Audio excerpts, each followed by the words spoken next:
Romanos capítulo 8,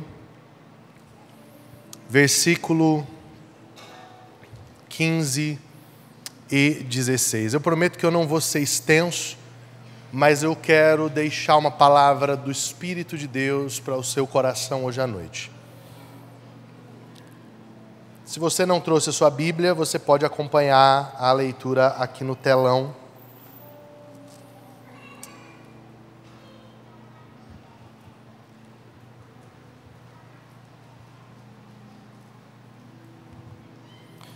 Romanos capítulo 8,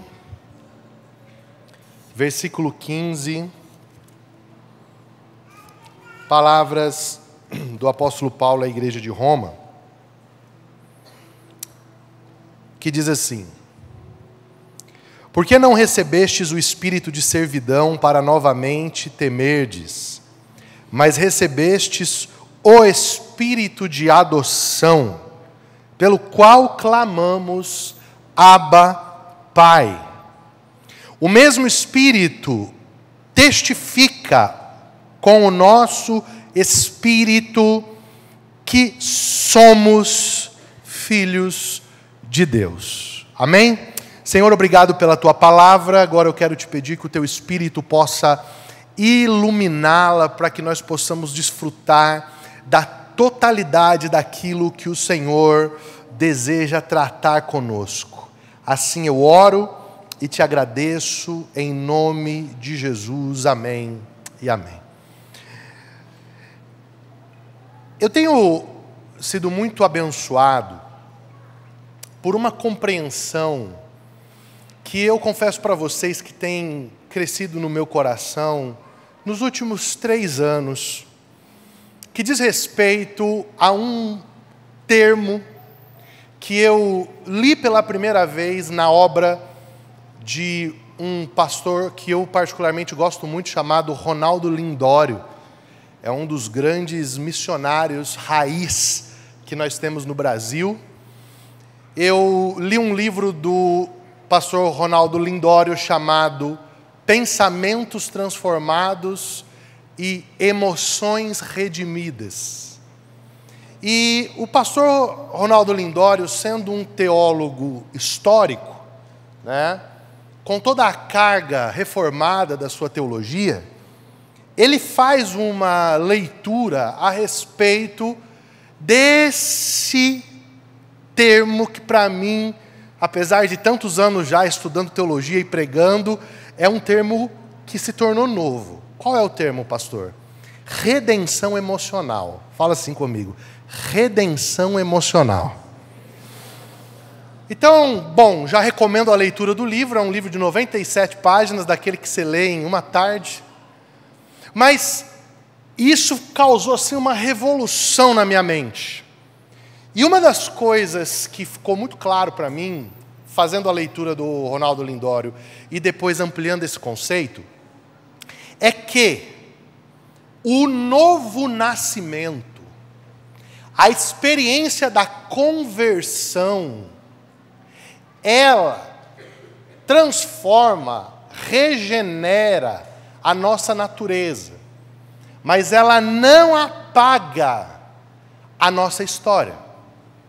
Então, o novo nascimento, ele nos dá a natureza de Cristo. Nós somos nascidos do Espírito. Mas no ato do novo nascimento, quem é que se lembra daquele filme MIB Homem de Preto? Lembra que quando acontecia uma coisa que ninguém podia lembrar, aí o agente MIB tinha uma caneta que ele pegava e a pessoa esquecia de tudo que tinha acontecido antes?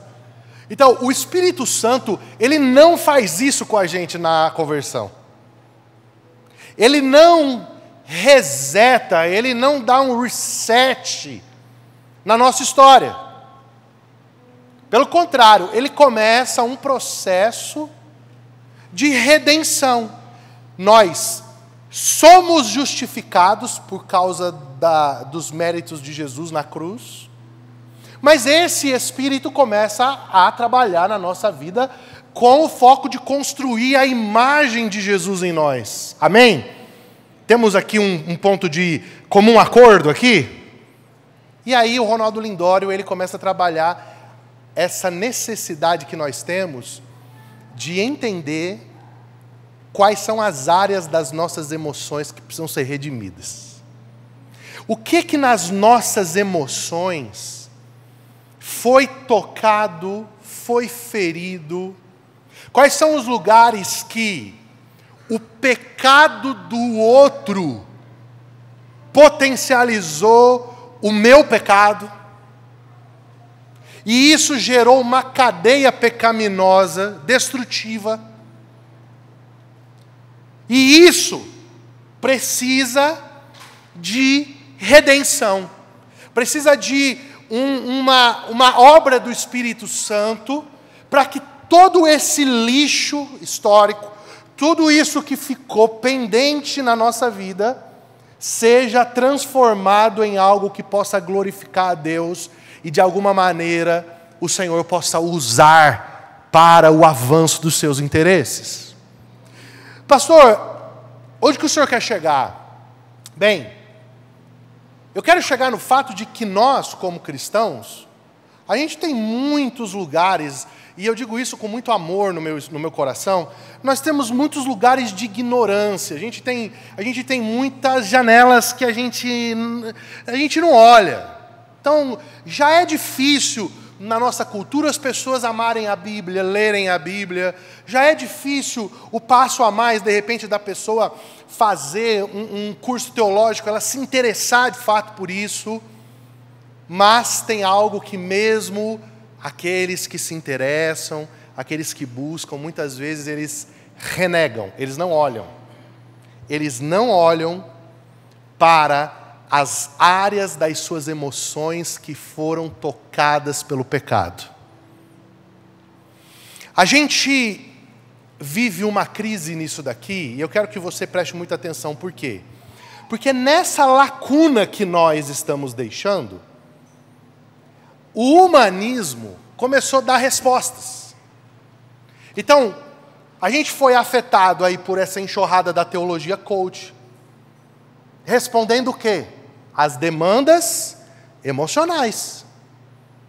A gente foi afetado pela psicologização dos púlpitos, respondendo o quê? Demandas emocionais. Tudo isso porque nós não colocamos a atenção suficiente naquilo que a Bíblia tem a dizer sobre as nossas emoções. É como se essa área da nossa vida não tivesse que ser olhada, não tivesse que ser tratada. E aí eu quero só mostrar uma coisa antes de propriamente adentrar nos meus pontos. Quando você lê o texto de Gálatas, capítulo 5, a partir do versículo 17, você vê Paulo falando sobre obras da carne e frutos do Espírito, não é isso? Obras da carne e frutos do Espírito. E aí você vê, né? Pois a carne deseja o que é contra o Espírito e o Espírito deseja o que é contra a carne. Então Paulo está falando aqui de uma tensão. De uma tensão. Essa tensão, ela é uma tensão do Espírito Santo em relação à nossa alma. Aquilo que em nós precisa de redenção. Essa palavra carne aqui no grego é sarkikos ou sarkinos, que significa desejos corrompidos. Não é corpo, que é soma. Então, o que Paulo está dizendo? Existe um trabalho do Espírito Santo que vai acontecendo sobre as nossas vontades, sobre os nossos desejos, sobre as nossas emoções. E o que isso precisa gerar no fim das contas? Precisa gerar pensamentos transformados e emoções redimidas. E aí quando você vai olhar, por exemplo, para o fruto do Espírito, esse fruto do Espírito, amor, paz, alegria, mansidão, domínio próprio, essa evidência de que o Espírito está fazendo alguma coisa dentro daquele indivíduo, ela aparece onde? Qual é o lugar? nas suas emoções. Alegria é um sentimento. Paz é um estado percebido nas suas emoções. Então é inegável que uma obra genuína do Espírito Santo em alguém vai precisar gerar uma repercussão emocional na vida dessa pessoa. Por quê? Porque é nas suas emoções que isso vai ser visto. E aí, por que que isso é importante? Gente, por que que isso é importante? Porque o contrário disso também é verdadeiro.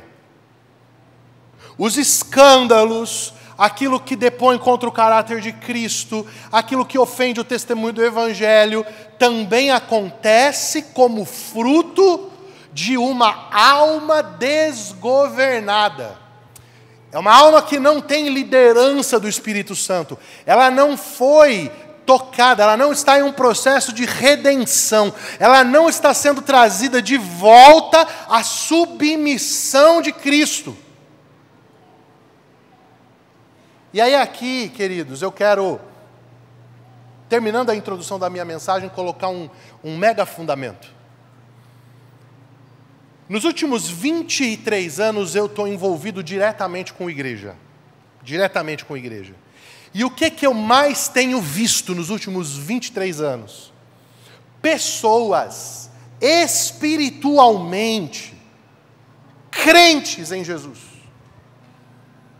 Pessoas que na sua confissão de fé, elas creem em Deus, elas são pessoas que amam o Senhor. Amam tanto, professam tanto, que fica até difícil de você duvidar da genuinidade dessa fé.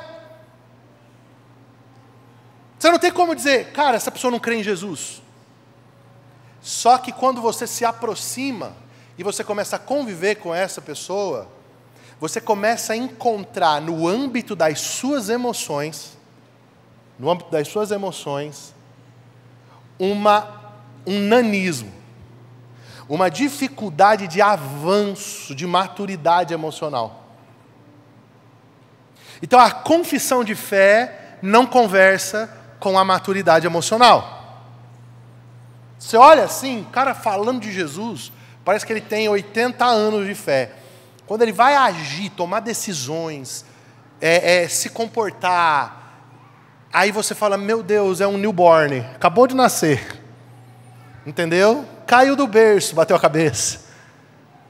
Por quê?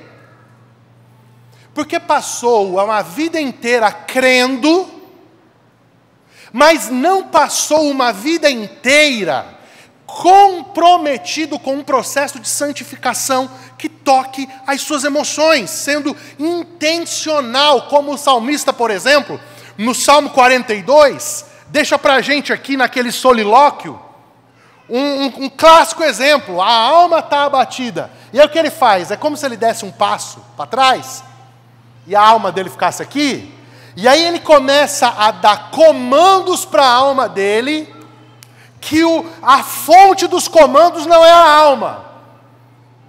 Está pegando isso aí? Ele está dizendo assim, ó, por que está abatida a minha alma? E por que se perturba dentro de mim? Espera em Deus, porque eu ainda o louvarei. O que ele está falando? Não é a alma que está falando. É uma outra consciência dentro dele que está discipulando as emoções dele. Então eu quero dizer hoje aqui para você, você precisa encarar, eu preciso encarar um discipulado de Cristo nas nossas emoções. Aprendei de mim que sou manso. Mansidão é um fruto de quem? Do Espírito na nossa vida. Isso se estabelece nas nossas emoções. Recentemente estourou aí um caso clássico de um pastor, foi afastado pelo conselho da igreja dele, E ele veio a público, dizendo o quê? Que ele, cara, teologicamente, na homilia dele, meu amigo, salvava bem pouquinho pregador no Brasil. Mas ele foi afastado por quê? Por um comportamento violento, sistemático com os membros da igreja, com a liderança, com o conselho e com a sua família. Ué, esse cara não crê em Jesus? Claro que ele crê em Jesus. Esse cara não entende de confissão de fé, talvez mais do que muitos de nós aqui. Ele se sentou na mesa com os maiores teólogos do mundo, pregou em conferências com os grandes teólogos do mundo. O que aconteceu com ele? Ele é um falso irmão? Claro que não, ele é um irmão precioso, que precisa ser restaurado, amado, cuidado pela igreja de Jesus. Agora, o que aconteceu com ele? Ele avançou na sua confissão de fé, mas ele não avançou nas suas emoções. Faltou para ele um lugar. E eu falo isso, eu estou usando o exemplo dele com muito temor e tremor, porque eu estou com uma espada em cima da minha cabeça, amém, gente? Mas faltou para ele encontrar um lugar de arrependimento no Senhor, de dizer o seguinte: eu sou desequilibrado nas minhas emoções, e eu preciso de redenção, eu preciso de ajuda, eu preciso de confronto, eu preciso de pastoreio, eu preciso me arrepender dos meus pecados, eu preciso entender porque quando o meu ego é afetado, eu reajo com determinadas ações. E isso não é um trabalho desencarnado que você vai viver em alfa, em beta. Isso é fruto de uma mesa, olho no olho, boca na boca, mão na mão, vida na vida, que alguém a quem você dá o direito, a abertura, vai olhar nos seus olhos e vai dizer: você é incrível nisso, você é incrível nisso, você é incrível nisso, você é bom nisso, mas nessa área aqui você é repreensível. Nessa área aqui você precisa ser esticado. Nessa área aqui você precisa crescer, aqui você precisa de arrependimento, e aí você tem que ter muito compromisso com a redenção, você tem que valorizar demais a cruz de Cristo, você tem que amar muito Jesus, para nessa hora, ao invés de você endurecer a sua cerviz, você quebrantar. E você dizer assim: isso é verdade. Irmãos, em nome do Senhor Jesus, tem 2 lugares que nós não podemos andar. Nós não podemos andar no lugar que todo mundo define o que a gente sente, o que a gente é, porque isso é uma crise de identidade sem precedentes. Então, rapaz, alguém olhou torto para mim, eu já não faço mais. Alguém não sei o quê, eu já não faço mais. A gente pode andar nesse lugar, mas a gente também não pode andar no lugar de que o que ninguém fala é verdade, porque eu já tenho todas as respostas. São 2 lugares danosos. Por quê? Porque o profeta Jeremias nos ensinou que maldito o homem que confia no homem e que faz da carne o seu braço. Aí não é o outro homem, é em você mesmo. Então a nossa alma, ela precisa ser discipulada. Eu vou um pouquinho além com vocês aqui, e eu quero mostrar para vocês uma coisa, olha aqui para mim. Casamentos de pessoas incríveis, que amam a Deus, que oram, jejuam, pregam o Evangelho, acabam, sabe por quê? Por indisposição de discipulado nas suas emoções.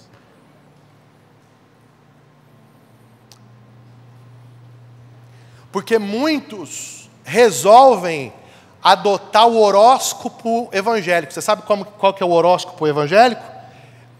Não, eu sou assim porque eu sou colérico. Não, eu sou assim porque eu sou sanguíneo. Ah, eu sou assim porque eu sou fleumático. Eu sou assim porque eu sou melancólico. Ei, isso tudo é verdade, mas tem uma coisa. O Espírito Santo é redentor de coléricos, de sanguíneos, de melancólicos e de fleumáticos. Vou te mostrar na prática. O Espírito Santo redimiu o apóstolo Paulo, cara. Extremamente colérico. Eu me identifico demais com o Paulo. O Paulo foi pregar lá na casa do Procon Sérgio Paulo. O Bar Jesus começou a fazer muita graça. O Paulo olhou e falou assim, fica cego. Que delícia, já imaginou? Já imaginou? Os irmãos que ficam conversando no culto, fica cego. Fica mudo. Isso é uma delícia. Pena que hoje em dia não sei se isso aqui está funcionando mais. Vou testar a qualquer hora. Entendeu? O Paulo é colérico, irmão. O João Marcos não quer ir, começou com nhenhenhenhenhen. Ele olha para o Barnabé e fala, Barnabé, o apóstolo sou eu, você que fica, que eu estou indo, e o Atos está comigo, e o Lucas também. E acabou o Barnabé, acabou todo mundo, o Atos virou Atos de Paulo. É o colérico. Mas Deus redimiu o colérico. Lá no final da vida está lá o Paulinho. O Little Paul. O Little Paul. Traga Timóteo, traz o Marcos. Ele é muito útil para o ministério. Agora, né? Redimiu o colérico. O Espírito Santo redimiu Pedro sanguíneo. És tu mesmo? Então eu desço. Tanto, cara, o Pedro, ele tem a síndrome do Aparício, a gente chama lá na nossa cidade, lá em São Paulo.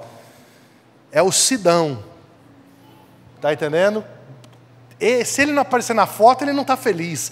Se ele não for o camisa 10, entendeu? Tudo é ele é sempre na frente. Deus redimiu o Pedro. Deus trouxe o Pedro para o eixo. Deus redimiu os fleumáticos. Deus redimiu os melancólicos. Entendeu? Tem gente que quando fala Deus redimiu os melancólicos, fala é o João. Não, o João era colérico, irmão. O João, junto com o Tiago, queria orar para cair fogo do céu e consumir os samaritanos. Jesus chamou eles dois de Boanerges, filhos de trovão. E perguntou para eles de que espírito vocês são. Do meu não é. Eu vim para abençoar o povo, não é para matar o povo.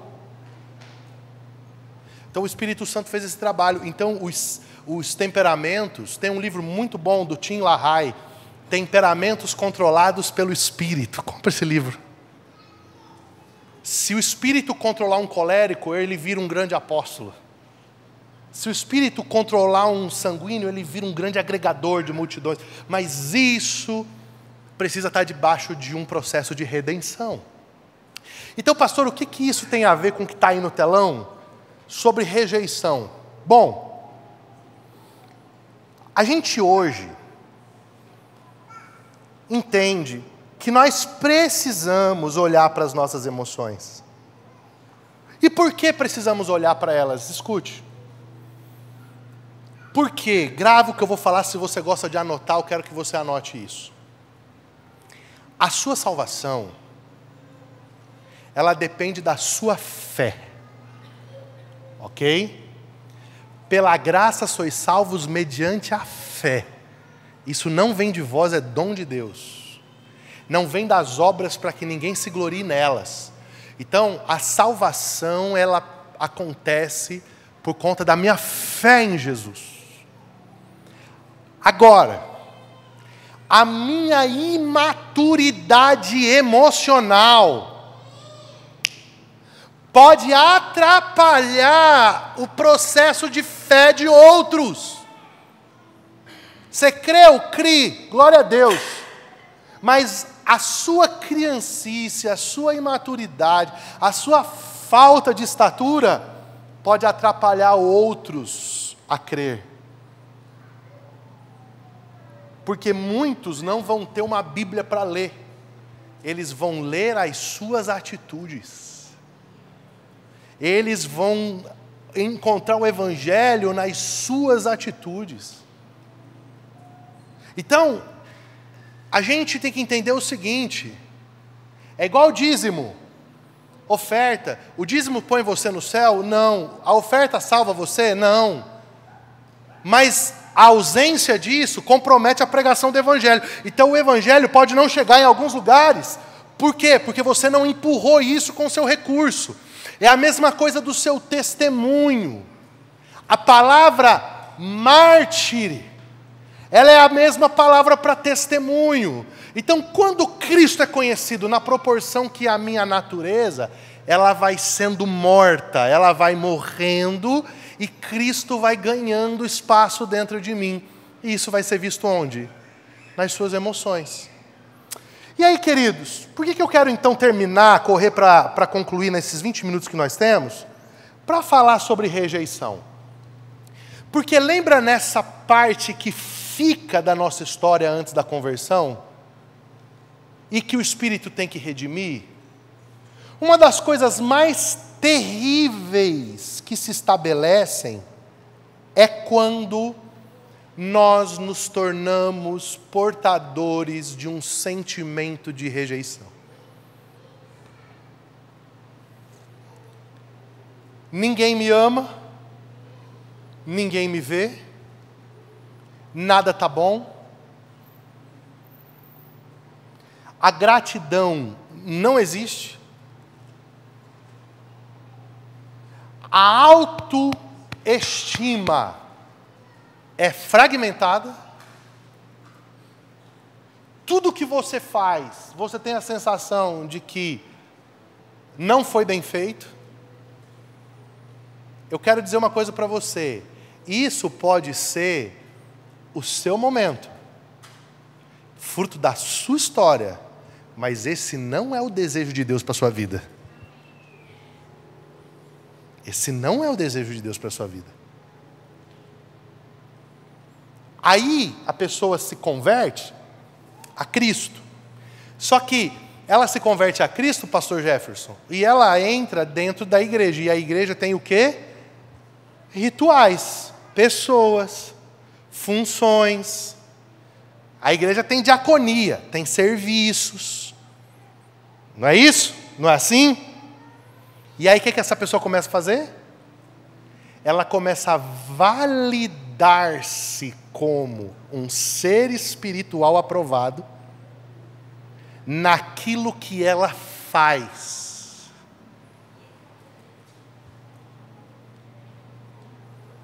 Naquele lugar que ela ocupa. Então, por exemplo, a pessoa que tem problema com rejeição, vou dar um exemplo claro. O pregador que tem problema com rejeição, ele não suporta esse auditório assim, ó. Ele vai ficar fustigando o auditório para você fazer alguma coisa o tempo inteiro. Por quê? Porque ele não dá conta de colocar um conteúdo na mesa sem aprovação. Aí vai ficar, me ajuda aí, faz alguma coisa, pula, grita, dá glória. Porque ele, na verdade, não é que ele quer que você faça nada, é que ele está tão inseguro no que ele está falando e o medo de ser rejeitado, que ele fica tentando validar. Estamos descendo fundo, né, gente?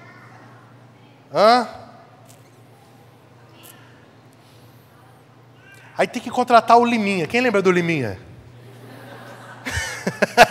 O Liminha era o agitador de plateia do Silvio Santos. A hora que o Silvio rouba, aí o Liminha vinha, batia a palma para o povo aplaudir. Entendeu? Aí vira um negócio que Deus não tem mais o protagonismo, a liderança disso. Por quê? Porque fica uma troca de carências. Eu vou me enrolar nisso aqui, mas eu vou falar. Fica uma troca de carência, a tua carência do lado daí, com a carência do lado de cá, e começa você carente, o outro carente, e vive uma relação chamando isso de pastoreio, mas isso não é pastoreio, é lambeção de ferida mútua. É um lambendo a necessidade de aprovação, e o outro dando manutenção para a carência.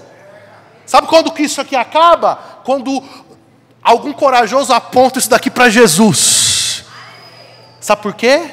Isaías 53 diz assim, ele foi desprezado e o mais rejeitado dentre os homens. Sabe o que ele fez com o desprezo, com a rejeição dele? Transformou isso em combustível, subiu na cruz e concluiu o trabalho.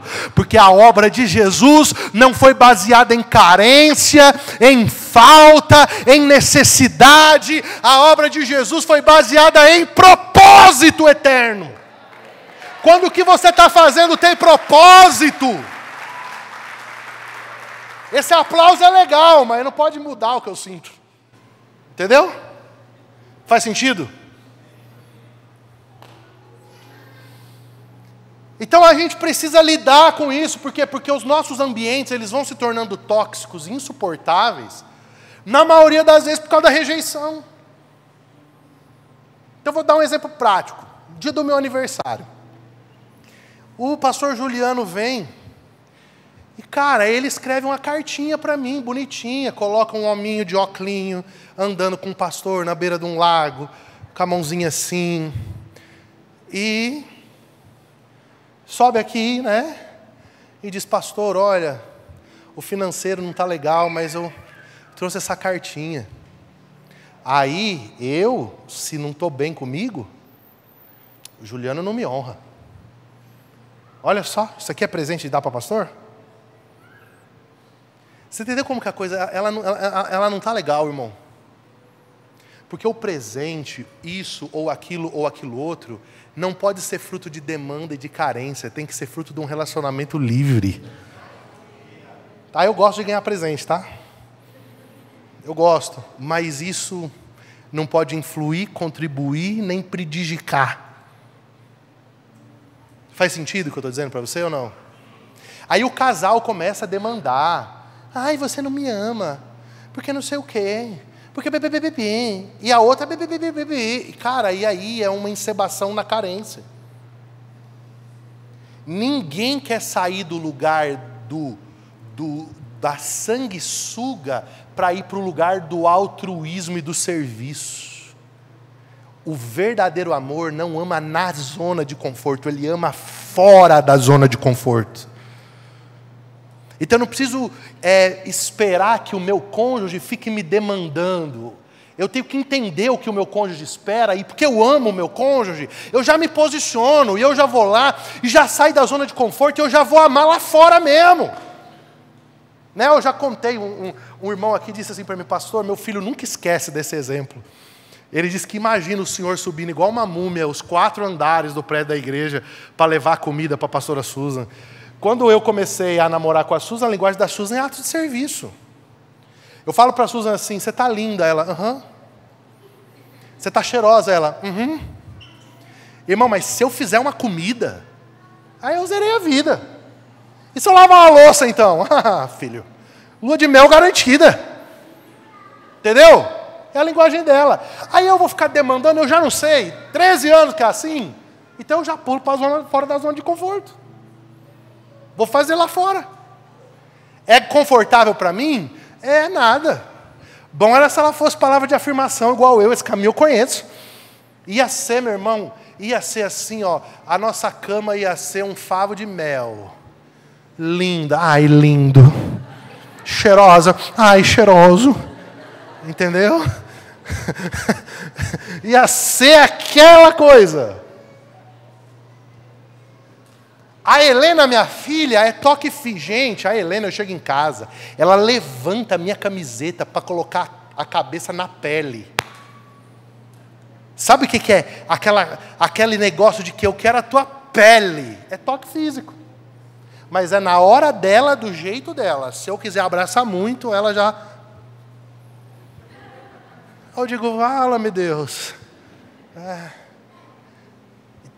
E aí o que vai adiantar? Adianta. A Júlia é tempo de qualidade.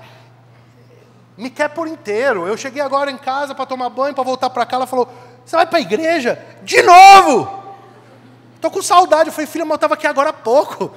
Eu tomei café da manhã com vocês. Ai, papai, mas é porque eu sinto a sua falta. Ela quer tempo de qualidade. Resumo da ópera, eu estou morto. Porque uma é a sua vida, irmão. É muitas mulheres para um homem só. 1, 2, 3. E aí ainda tem minha mãe agora lá em casa ainda. Então, o que acontece, gente? Presta atenção aqui. A gente não pode construir a nossa vida na rejeição.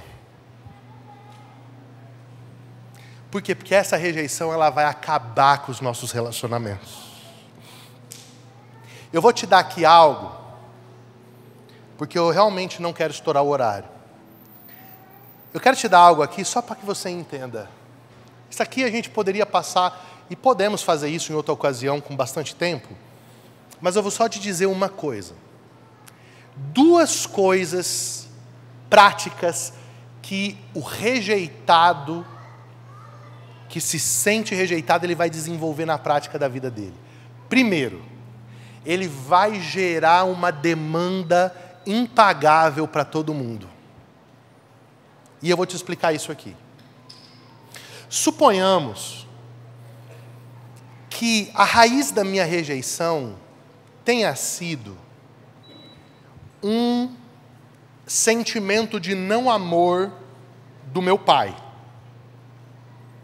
Ok? Ok? Está todo mundo comigo aqui? Fala amém. Amém. Então bora lá. Só que suponhamos um pouco mais que esse pai aqui tenha morrido. Morreu, eu tinha 8 anos, vamos supor. Aí o que acontece?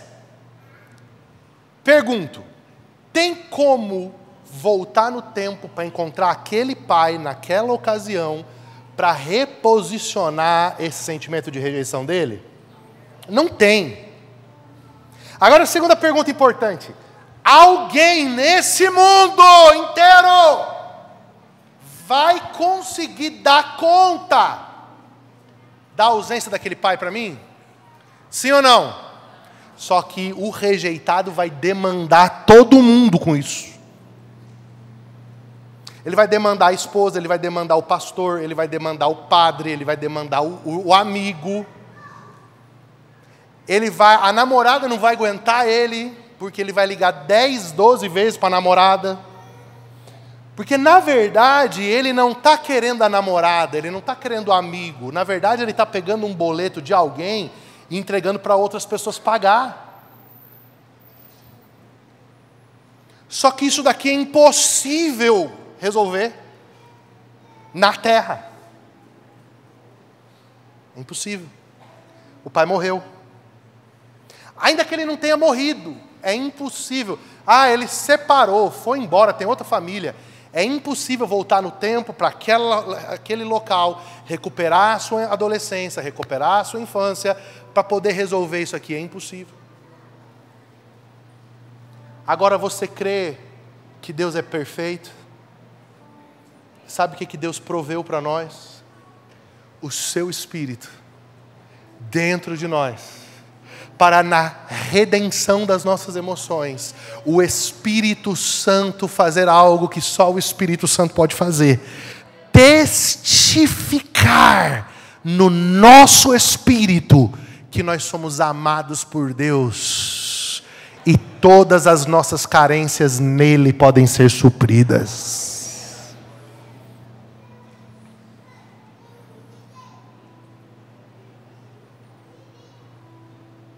Eu vou contar para você uma coisa da minha intimidade.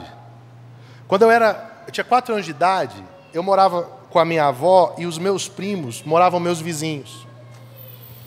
A minha avó, uma síria daquelas braba, via meus primos passando em frente à casa dela para ir brincar com meu outro primo. Era 5 anos mais velho que eu. E o que eles faziam? Para eu não ver que eu era o pivete, eles não queriam brincar comigo, eles agachavam. Para que eu não os visse passando para brincar com os outros primos. A minha avó, psicologia pura. Ao invés de ficar quieta, ela olhava, falava assim para mim, olha lá, ó. Estão se escondendo, estão rejeitando você. Estão rejeitando. Não querem brincar com você. Eu não tinha visto nada, irmão. Eu podia passar sem aquilo. Mas ela fez questão de deixar bem grande para mim que eu era rejeitado pelos meus primos. Cresci, passou o tempo. Sabe o que eu me tornei? Eu me tornei aquele amigo chato. Sabe o que era o amigo chato? Eu arrumava um amigo. Eu não queria que ele fosse amigo de mais ninguém, ele era só meu. Conhece alguém assim? Não aponta, não aponta. Que tem gente que já se empolga e fala, aqui, pastor, aqui, ó. Não faz isso que é feio. Eu queria que fosse só meu, é meu, não é de mais ninguém. O cara ficava sem falar comigo. Uns dias eu já ligava. Ei, eu fiz alguma coisa que te chateou? Irmão, se eu fosse amigo de mim mesmo, eu me bloquearia hoje. Entendeu? Ei, por acaso, eu fiz alguma coisa que te ofendeu? E o cara do lado de lá falava, não, cara, que isso? Tem nada. Tá tudo bem. Aí se o cara passasse um tempo sem... Aí eu começava a medir, calcular. Se eu ficava... Gente, isso aqui eu estou falando para vocês, é a primeira vez que eu estou falando, vocês são privilegiados. Nunca contei isso.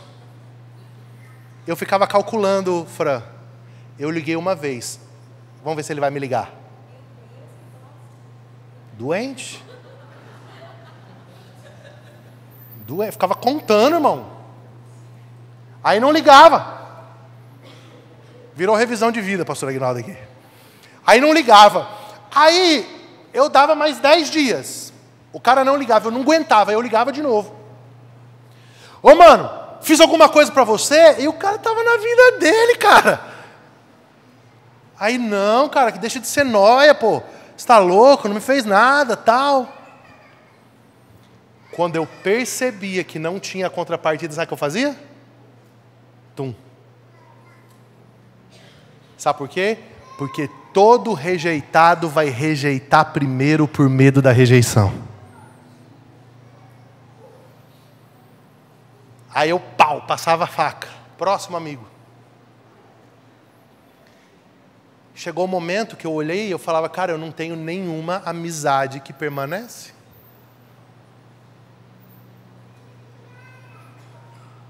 Até o dia que uma luz raiou na minha mente. E eu pude perceber que eu havia ficado parado lá na rua Pedro 7, número 30, Santo André, naquela cena dos meus primos se abaixando e a avó síria, braba, dizendo, olha lá, estão te rejeitando. E eu podia ficar sem aquilo, mas ela fez questão, na ignorância dela, tadinha, né, de me mostrar que eu estava sendo rejeitado. Eu fiquei parado naquilo. Até quando, Tiago? Até quando eu descobri que pode o mundo inteiro não me amar. Jesus me amou. Jesus me amou.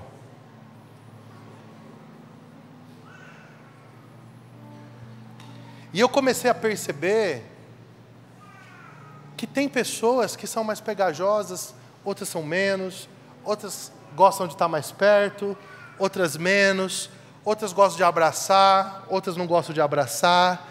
E eu comecei a navegar, na liberdade que só o amor de Deus nos dá. Liberdade. Liberdade de esperar o tempo do outro, liberdade de respeitar o outro, liberdade de entender que o outro não sou eu, liberdade de saber que o jeito que o outro reage não é o jeito que eu gostaria na maioria das vezes. E está tudo, porque está tudo preenchido. Fala assim comigo, só está tudo bem quando está tudo preenchido. E só tem um que preenche você verdadeiramente. O nome dele é Jesus.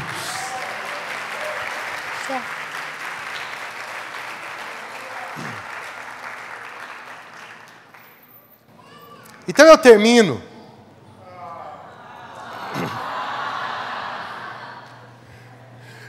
termino. Mostrando para... Tá bom, gente, tá bom. Já está virando manipulação já. Então eu termino mostrando para você o seguinte, presta atenção. A conversão não anula a imago Dei em nós, a imagem de Deus em nós. E Deus nos fez seres com emoções. Fala assim comigo, eu tenho emoções. Fala assim, isso não é ruim não. Isso é bom. Isso é a imagem de Deus. Você crê que Jesus, olhe para mim, você crê que Jesus é o Filho de Deus? Deixa eu te contar uma coisa. Jesus chorou. Chorar faz bem. Quanto que eu chorei no casamento de vocês dois? A Ana até me mandou um vídeo. Pastor Chorão foi flagrado ao fundo. Irmão, eu chorava. A única coisa que eu não concordei é que o fundo musical não era um dorama. Gente, aquilo era muito lindo, cara. Eu chorei largado, me joguei nas lágrimas, naveguei. Imaginei a Juju ali um dia. E cara, o que tem de errado nisso? Sou humano. Você pode chorar. Você pode sentir. Você só tem que descobrir quais lugares das suas emoções você precisa de redenção. Onde que o fruto do Espírito ainda não está predominante. E eu termino, irmão, louvando muito a Deus pelo Espírito Santo. Porque o Espírito Santo faz uma coisa que só Ele pode fazer. Ele nos convence do amor de Deus. Porque uma coisa é você ler na Bíblia: Deus amou o mundo de tal maneira que deu seu Filho unigênito, para que todo aquele que nele crê não pereça, mas tenha vida eterna. Uma coisa é você ouvir um pregador como hoje, dizendo, Jesus te ama, Jesus morreu por você. Uma coisa é isso aqui ser uma informação na sua frente. Outra coisa bem diferente é isso se tornar verdade impregnada nos seus ossos. Outra coisa bem diferente é isso se tornar fator constituinte de identidade. E outra coisa bem diferente é isso daqui entrar em um lugar em você que nada mais é capaz de mudar essa realidade. Ei, eu sou amado por Deus e a prova disso é a cruz de Jesus. Isso é verdade. Isso te constitui. E isso vai colocando você numa posição de liberdade, mas também vai colocando você de joelhos. Isso vai te libertando do outro, mas vai te convertendo a ponto de você dizer para o outro, ei, você está vendo a minha janela cega aqui? Por favor, fala comigo. Quais são os lugares das minhas emoções que você acha que ainda precisam de redenção? Ore por mim. Ore por mim. Ore por mim porque de vez em quando eu sou invejoso. Ore por mim porque de vez em quando eu sou desequilibrado. Ore por mim porque de vez em quando eu sou violento. Ore por mim porque de vez em quando eu não consigo dominar minhas palavras. As minhas palavras são ferinas. Ore por mim porque de vez em quando eu não domino os meus desejos. Ore por mim. Cara, isso é só o Espírito Santo. Só que, ei, doxa, olha como é alto o que eu vou dizer para você. Até quando você olha para o seu pecado, quando você tem o testemunho de que você é amado por Deus, esse olhar não é depreciativo, não é depressivo, não é mais aquela coisa que diz assim, tá vendo que droga que eu sou? Olha que desgraça que eu sou. Não é mais assim.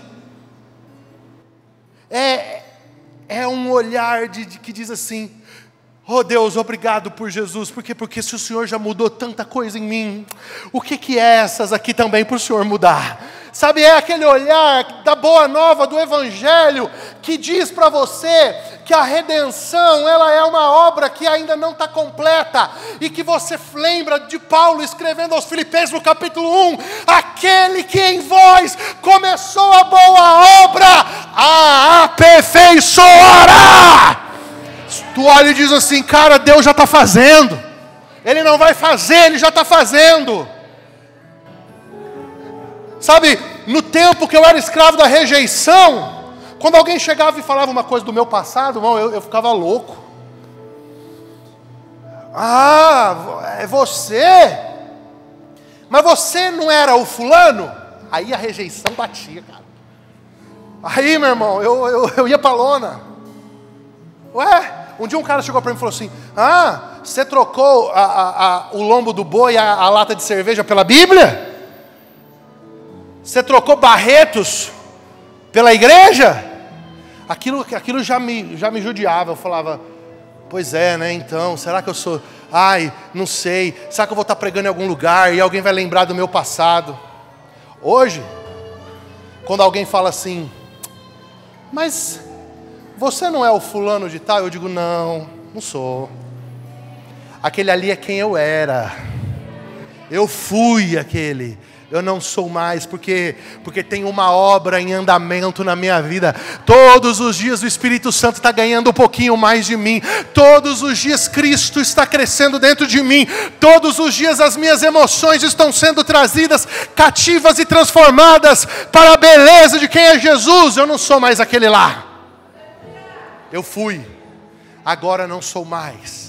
É como disse Paulo: não sou mais eu quem vivo, mas Cristo vive em mim. E a vida que eu vivo agora, vivo-a na fé do unigênito Filho de Deus. Aleluia! Aleluia! Aleluia! Aleluia! Glória a Deus! Aleluia! Louvado seja o nome do Senhor Jesus! E sabe quem que me dá segurança e garantia? É o Espírito Santo. É o Espírito Santo que, quando o mundo está caindo ao meu redor, ele diz: ei, você é amado. Você é filho. Você é filho.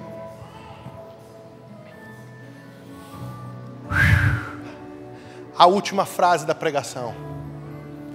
Carl Rogers, que é um teórico da psicologia, presta atenção, ele diz o seguinte: que o amor incondicional é o terreno fértil que toda criança precisa para se desenvolver.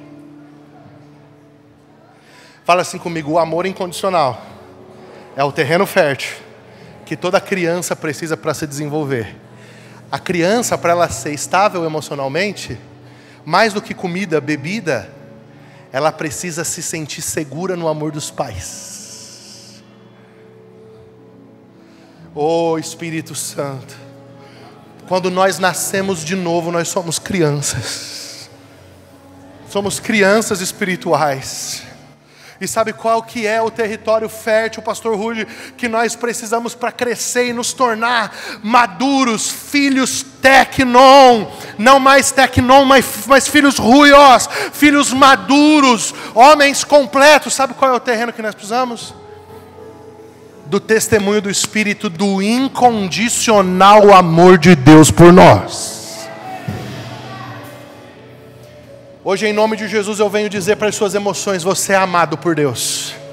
Você é amada por Deus. E você não é amado pelo seu desempenho, pela sua performance, pelo seu ministério, pelo seu dinheiro, pela sua posição social, pela sua santidade, pelo seu zelo. Você é amado em Jesus. O Pai se agradou de Jesus e nós estamos escondidos nele. É nele que nós estamos.